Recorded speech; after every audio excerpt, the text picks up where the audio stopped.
This is really good. I love. Shh! Quiet, please. Hello class. Welcome to this week's filmmaking lesson.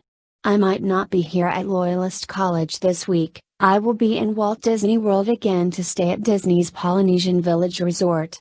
Alright. So first, we will be doing home video releases. On today, we will be doing Batman Soul of the Dragon by Warner Brothers Pictures and DC Superheroes film. Here is the plot in this film. In his younger years, while training himself to become a vigilante crime fighter, Bruce Wayne travels to Nanda Parbat, a secret monastery in the Hindu Kush Himalayan region, where he meets its caretaker, O-sensei, and 5 other students training in the martial arts, Shiva, Richard Dragon, Jade, Ben Turner, and Rip Jagger.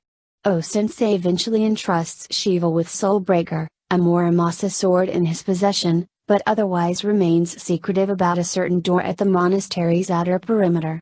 One night, Rip penetrates the forbidden door and kills Jade with Soulbreaker, which is the key to a mystical gate O-sensei was guarding. This gate opens to the home dimension of the serpent god Naga. 4 of his servants emerge and devour Rip before turning on O-sensei and his students. Bruce and the others kill the demons, but to close the gate, O-sensei sacrifices himself by entering Naga's realm. The chamber then collapses, leaving only the gate intact. Years later, Richard discovers that millionaire Jeffrey Burr, leader of a dangerous snake cult named Cobra, has gained possession of the gate. Richard travels to Gotham to ask Bruce for help, but they are attacked by a gang hired by Burr's chief killer Schlangenfaust.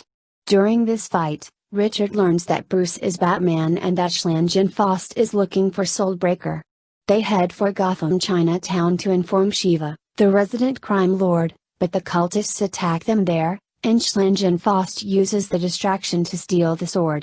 Needing assistance, the 3 recruit Ben, and together they track the cult to a heavily fortified island where the cult has taken the gate and are preparing to open it by sacrificing several kidnapped children to Soulbreaker. They also learn from Ben that years ago he had tracked Cobra after discovering that Rip was one of their members, and that he learned that due to an obscure prophecy, Burr means to become Naga's earthly avatar. Arriving by plane, Bruce, as Batman, Richard, Shiva and Ben parachute down and penetrate Cobra's defenses through a set of catacombs. However, they encounter Schlangenfaust, who is revealed as one of Naga's demonic servants. While Batman and Ben battle Schlangenfaust, Richard and Shiva prevent the sacrifice of the children and engage the cult members. Vanquishing their opponents, they corner Burr at the gate, but Burr turns Soulbreaker against himself, opening the doorway. Naga emerges, having possessed O-sensei's body, and swiftly overwhelms the companions.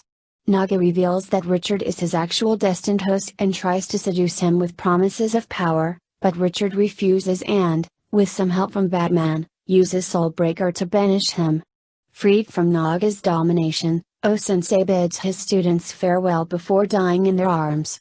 In order to close the gate forever, Batman enters Naga's dimension wielding Soulbreaker, but Richard, Shiva and Ben willingly follow him. Once the gate has closed, the 4 prepare for battle against Naga and his demon horde. Alright. On tomorrow, we will be doing Complay 2020 film. Here is the plot in this film. Oliver is a young nonverbal autistic boy who uses a smartphone to communicate with people. He attends school and is mostly taken care of by his mother, Sarah. His father Marty spends most of his time at work trying to make ends meet. Sarah and Marty's marriage has become difficult to the extent that Marty moves out. One night Oliver sees an app on his smartphone, Misunderstood Monsters, narrating the story of a monster named Larry who just wants a friend. Strange things begin happening to Oliver after he reads the story. Lights go out by themselves, and a second face appears on his tablet while he plays with a picture app. At school, Oliver is bullied by his classmates due to his condition. They lure him into a field and chuck his phone away. One night, Sarah organizes a sleepover so Oliver can become more social.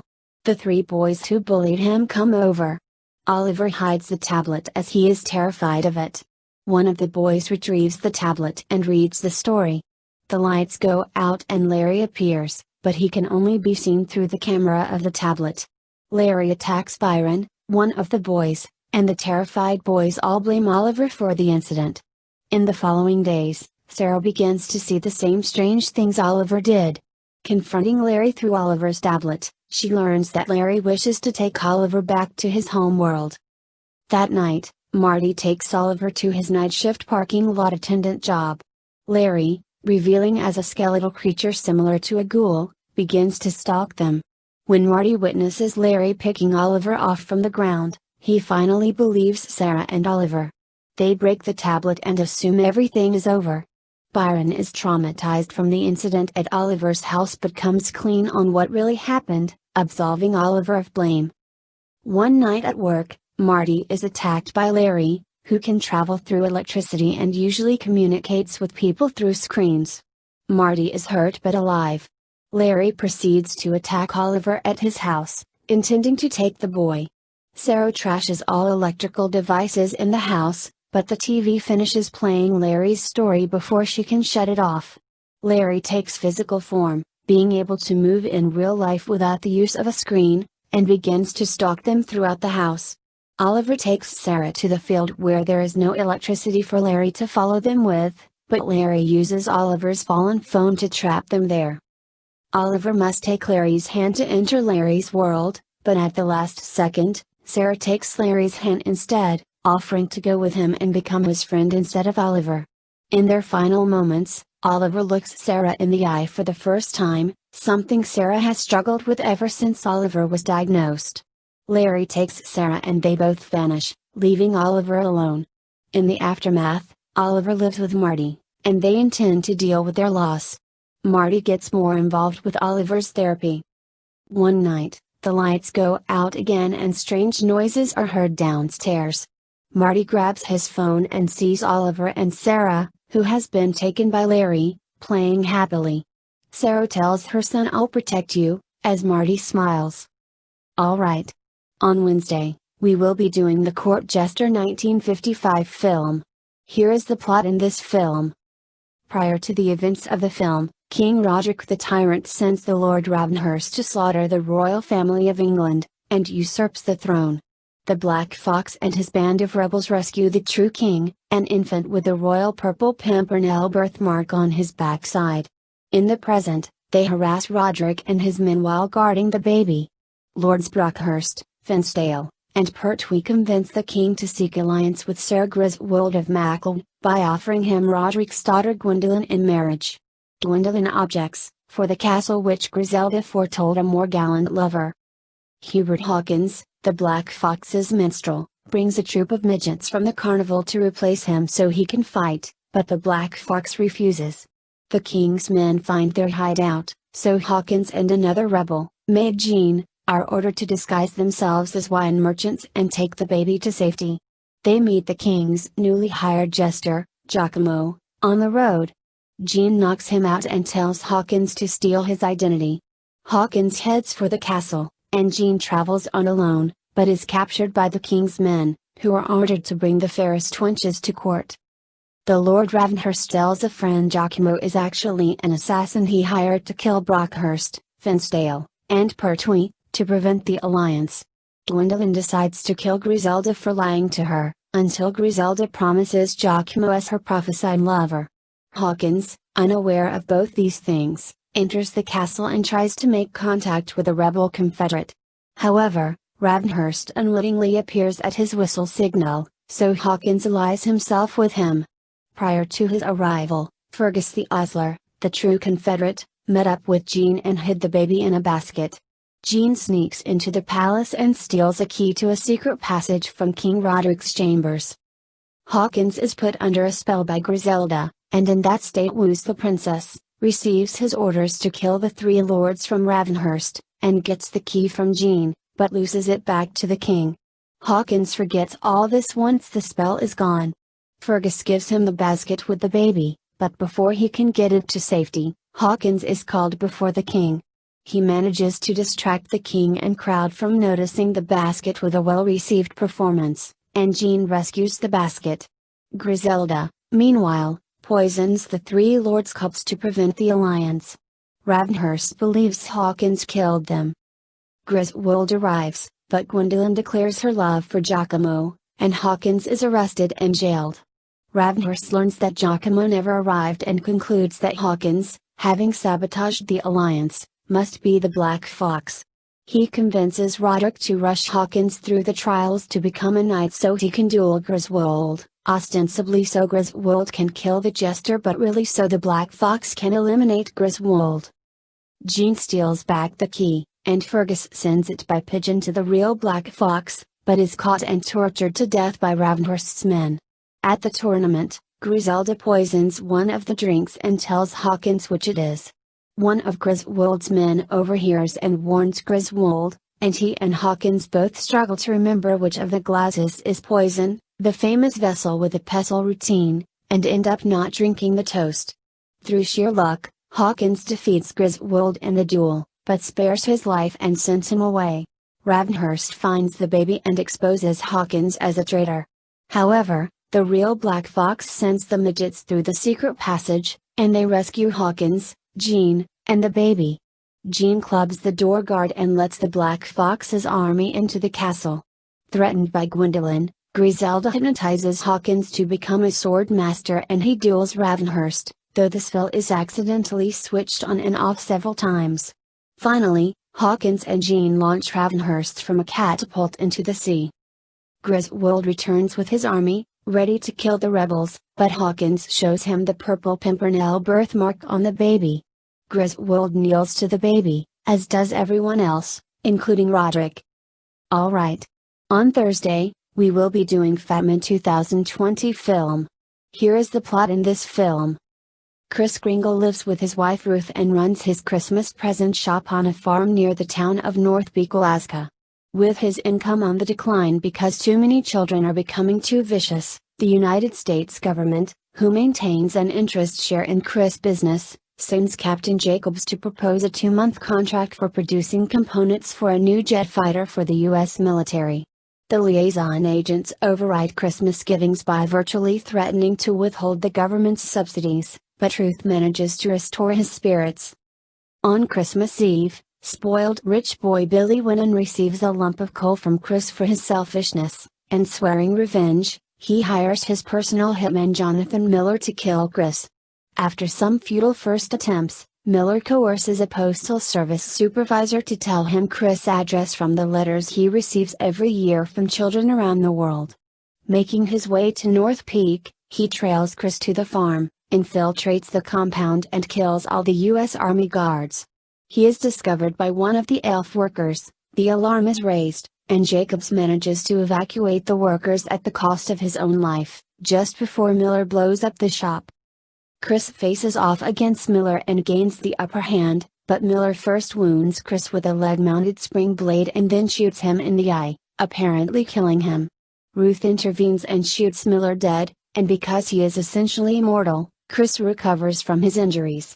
Backtracking Miller's assignment, he and Ruth pay a visit to Billy, warning him that from now on Kris will come for him, and any other kids, if they ever turn against their fellow human beings again.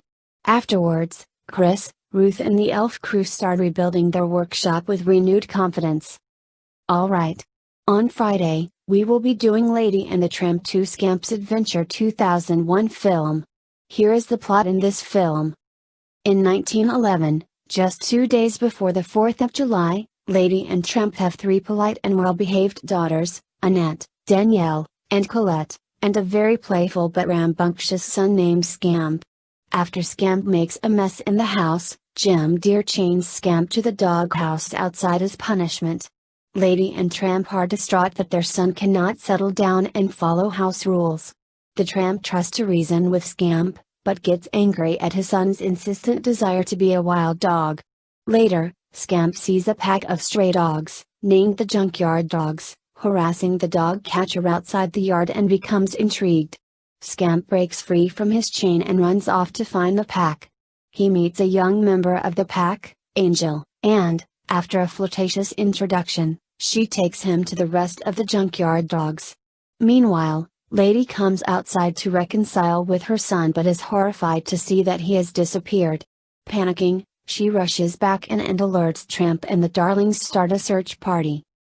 Scamp attempts to join the junkyard dogs right away, but their leader, Buster, gives him a test in the alley, in which Scamp must successfully steal a tin can from a large, savage bull mastiff named Reggie. This results in Reggie chasing Scamp and Angel, but they manage to evade Reggie, who is caught by the dog catcher. The junkyard dogs then head to Veteran Park, where Sparky, another member, tells a story about Tramp escaping from a group of dog catchers. Buster, who was once good friends with Tramp, angrily explains the truth. Tramp fell in love with Lady and became a house pet. Later, Scamp, odd that his father used to be a junkyard dog, walks by himself alone near a railroad bridge. Joining him, Angel tells Scamp that she once had 5 families, and tries to convince him that having a loving family is better than being a junkyard dog. Just then, a train approaches the tracks, and Scamp and Angel narrowly escape from the train and fall into a river. After they both emerge from the river, they realize that their friendship has blossomed into romance. Meanwhile, Scamp's parents, along with Jim Dear, Darling, Jock, and Trusty, are still searching for Scamp. Scamp and Angel happen upon them during a romantic stroll together, and Angel is disgusted that Scamp would choose living on the streets over his family. The next day, on the 4th of July, as Scamp's family has a picnic, Buster sees them and realizes that Scamp is Tramp's son. Buster then instructs Scamp to steal a chicken from his family's picnic as the second and final test to join the pack. Scamp does so and heads into an alley, where the Tramp confronts him and asks him to come home. Scamp, selfishly as always, refuses and chooses to stay with Buster, prompting Tramp to sadly head home. Buster, pleased to see Tramp distraught, officially declares Scamp a junkyard dog by removing his collar. Scamp celebrates his newfound freedom, but his celebration is short-lived when Angel, very angry at Scamp, berates him for pushing away his father, and reminds him that his family loves him. Annoyed, Scamp makes a Freudian slip by inadvertently revealing that Angel wants to be a house pet, and Buster exiles her from the pack. After Angel angrily leaves the junkyard, Scamp searches for her and attempts to apologize. Buster, still wishing revenge on Tramp, arranges for Scamp to be caught by the dog catcher.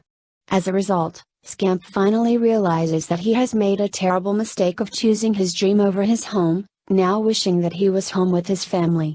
Angel sees Scamp on his way to the pound and goes to alert Tramp. At the pound, Scamp is placed in the same kennel as Reggie.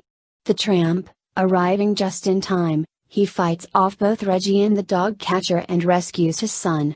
Before they head home, Scamp apologizes to his father for running away, and the two dogs reconcile. They head to the junkyard, where Scamp steals back his collar and traps Buster under piles of junk in retaliation for his betrayal. The other junkyard dogs abandon Buster and go to find families of their own.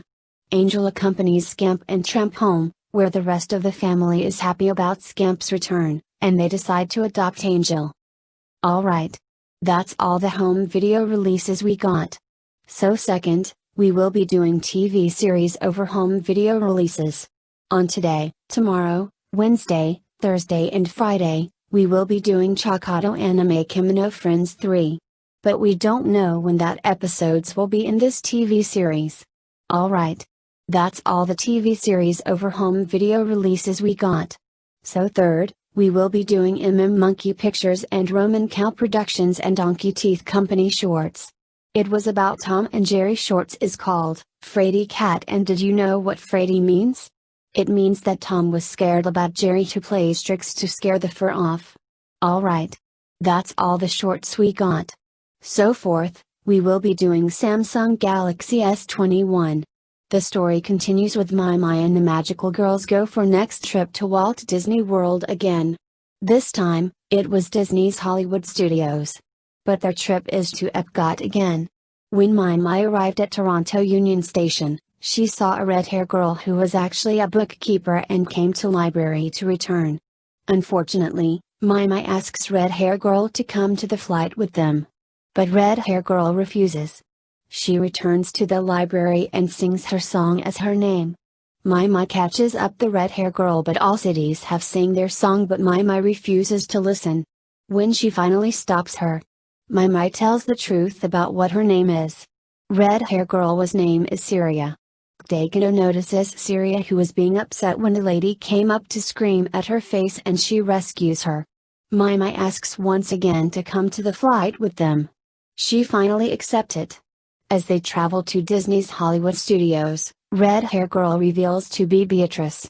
My delighted to hear what Beatrice was saying her name. Tsukuyoemon has never been to Mickey and Minnie's Runaway Railway before. My informs to Tsukuyoemon that this attraction was new and became the cartoon world when everyone was showed up. Tsukuyoemon was seeing something that it was based on Disney Channel television series, Mickey Mouse 2013 TV series. As they headed towards to Disney's Polynesian Village Resort, Beatrice plays the flute and My wants to hear the great song, including the Beatles, The Lion King, Pocahontas and Scottish folk. When My calls for me and my friends to bring common gull and black-tailed gull to Beatrice's performance, Beatrice plays Mozart Flute Concerto No. 1 in G major. Beatrice waves the farewells to other magical girls. My goes to Nestle, Ontario, Canada to find a place to stay at Comfort Inn. The magical girls wonders what they would do if they were supposed to do next week. My has an idea to go to class while I was gone to Walt Disney World again. Alright. That's all I got for today. Let's do some work now. Alright, let's do some work now.